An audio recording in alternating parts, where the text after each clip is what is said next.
SIR के form को भरने का आसान तरीका आज मैं आपको बताने जा रहा हूँ। एक्चुअली लास्ट टाइम वीडियो बनाई थी स्कूल के पेरेंट्स के लिए, लेकिन उनको समझने में कुछ दिक्कत आ रही है। तो आज फिर से आसान तरीके से दो फॉर्म में हम लोग समझने की कोशिश करेंगे। फॉर्म को तीन हिस्सों में बांट देते हैं, 1, 2 और 3। एक जो है कंपलसरी भरना है, वो आपको 2025 के हिसाब से अपनी माहिती लिखना है। दूसरा जो भाग है उसमें 2002 के हिसाब से जो मतदार है उसी की यहाँ पे डिटेल भरनी है। और तीसरा जो है उसमें 2002 के हिसाब से पापा मम्मी या दादा दादी की आपको डिटेल भरना है। अब इसको सिंपल तरीके से समझेंगे। जिसकी उम्र 18 से 39 के बीच है वो सारे लोगों को 1 और 3 वाला भाग भरना है। और जिसकी उम्र 40 से ज़्यादा, 40 से 100 या उससे ज़्यादा हो तो आपको 1 और 2 वाला भाग भरना है। पहले ये क्लियर कर लीजिए, 18 से 39 हो तो 1, 3, 40 से ज़्यादा हो तो 1 और 2 भरना है। और कुछ आगे बताया था मैंने कि 18 से 20 साल वालों को मदर फादर दोनों की डिटेल देनी है, लेकिन यहाँ वो पोर्शन नहीं है, इसलिए आपको सिर्फ 2 ही फॉर्म में 2 तरीके से भर सकते हो आप। 18 से 39 1, 3, 40 से ज़्यादा हो तो 1 और 2।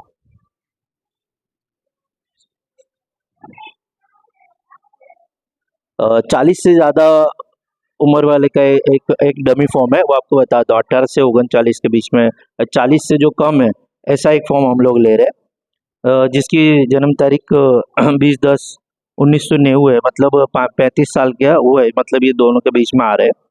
तो जन्म तारीख हम लोग इंग्लिश अंक में लिखो वो ज़्यादा बेहतर है, आप गुजराती में भी लिख सकते हो। तो इस तरह के फॉर्मेट में लिखना है कि डेट, मंथ और ईयर आ जावे।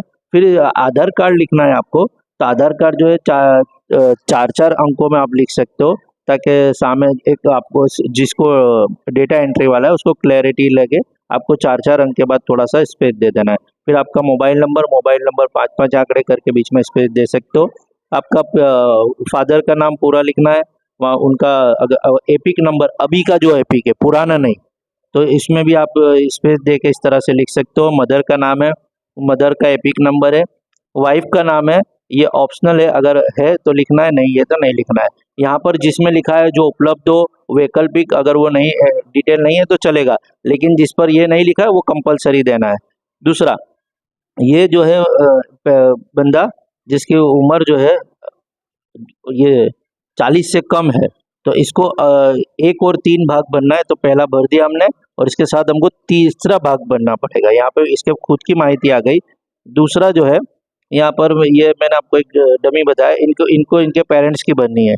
तो पेरेंट्स के भरने के लिए आपको 2002 की माहिती लिखनी पड़ेगी। तो 2002 के अंदर आपको सबसे पहले एक 2002 की यादी ले लेना है। 2002 की यादी के अंदर आप देख सकोगे कि सबसे पहले आपको लिखना है कि कौन सा मत विभाग था, तो कि 70, तो यहाँ पे आपको 70 लिखना है। फिर उसका नाम क्या था, शाहपुर, तो आपको यहाँ पे मत विभाग नो नाम में शाहपुर लिखना है।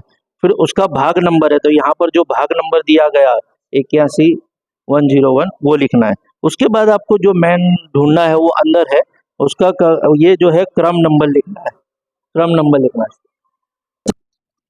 अभी जैसे कि आपको यहाँ पर लिखा है अनुक्रम नंबर, तो यहाँ जो अनुक्रम नंबर हो वो यहाँ पर आपको लिखना है। उसके बाद यहाँ जो नाम हो वैसे ही नाम यहाँ लिखना है।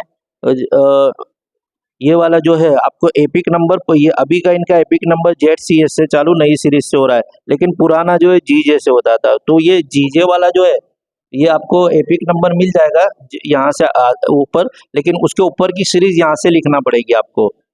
यहाँ पर देखिए, यहाँ लिखा हुआ है GJ11, और उसके बाद का पूरा जो है वो यहाँ पर आपको लिखना है पूरा वहाँ से। फिर उसके बाद 2 चीज़ें लिखी है, संबंधीनो नाम, तो यहाँ जो संबंधी का नाम लिखा हुआ है वही नाम यहाँ पर आपको लिखना है। यहाँ संबंध में पिता लिखा है तो यहाँ पिता लिखना है। काफ़ी लोगों को ये लिखने में कन्फ्यूजन हो रहा है, लेकिन आपको ये याद रखना है ये माहिती 2002 के हिसाब से लिखना है। मतलब यहाँ जो संबंध और यहाँ जो संबंधी है ये इनकी ही डिटेल लिखनी है आपको। और उसके बाद अहमदाबाद, गुजरात, और ये मत विभाग का आपको बताया इस तरह से। अभी एक और फॉर्म देखेंगे जिसकी उम्र 40 से ज़्यादा है, मतलब 1975 का हम लोग बताते हैं, मतलब अप्रोक्स 50 साल हुआ, बराबर। तो इसमें हम लोग एक ये 40 से ज़्यादा मतलब 40 से 100 प्लस जो भी है, तो आप लोगों को वही फॉर्मेट में दो मतदार की अभी जो करंट डिटेल है वो डालनी है। जैसे आगे बताया कि वो सारी डिटेल आपको इसमें फिल कर देनी है। यहाँ देखेंगे कि हम लोग जो है 2002 की यादी में उनके खुद का नाम, मतलब मतदान ना 2002 ની યાદીના પોતાનું નામ, खुद का नाम जो है इसी तरह से ढूंढ के लिखना है।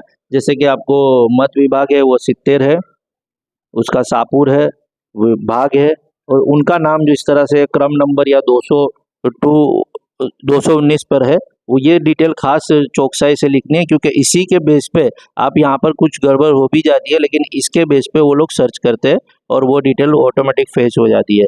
तो यहाँ पर भी जो लिखा है, जिस तरह का लिखा हुआ है, जैसे कि मतदार नु नाम, तो यहाँ से जो मतदार का नाम है, मतदार का जो नाम है, आप लोगों को ये खास याद रखना है कि यहाँ पर जो है मतदार नु नाम, तो यहाँ जो लिखा हो नीचे वही आपको यहाँ पर लिखना है। मतदार नु एपिक नंबर यहाँ जो लिखा है वही लिखना है। मतदार का संबंध जो है वो यहाँ से लिखना है, जो संबंधी नु नाम, फिर संबंध जो है वो यहाँ से लिखा, फिर उसके बाद की डिटेल अहमदाबाद, गुजरात, शाहपुर, वो आपको यहाँ बाहर से मिल जाएगी। आई होप ये वीडियो आपको यूज़फुल रहेगी। अगर इसके अलावा भी आपको कुछ फॉर्म भरने में दिक्कत आती है तो आप मुझे क्वेश्चन पूछ सकते हो। Thank you.